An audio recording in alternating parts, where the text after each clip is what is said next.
It's not Good Friday, but it's a damn good Friday, y'all. And one reason why it feels so glorious is a new documentary from J. Cole that was made available in the wee hours of the morning. The documentary, titled Eyes, gave fans an inside glimpse of Cole's creative process during the recording of his new album, set for release on December 9th, titled For Your Eyes Only.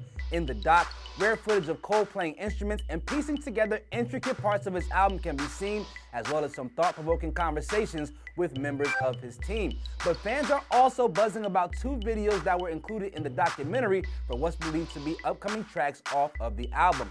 In a song called False Prophets, Cole takes on the task of addressing either a fictional or real-life rapper who seems to have a whole lot in common with Kanye West, saying he's falling apart, but we deny it, justifying that half-ass he dropped, we always buy it, when he tells us he's a genius, but it's clearer lately, it's been hard for him to look into the mirror lately. There was a time when this was my hero, maybe.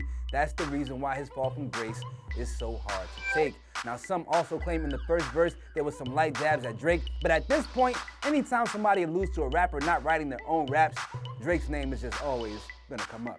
The second verse also seemed to talk about Wale as well, but Cole is a man secure with his own voice and unafraid to say what's on his mind, so at some point, we won't have to speculate. He's gonna tell us exactly who he was talking about. Y'all can be sure of that. You can stream Cole's documentary Eyes on Tidal, and once you do, head back here and let us know what your thoughts are by dropping a comment below or tweeting us with the hashtag BETBreaks. And for all things relevant in sports, music, and the culture, always, always, always come back to BET.com. I'm Rodney Rakai for BET Breaks.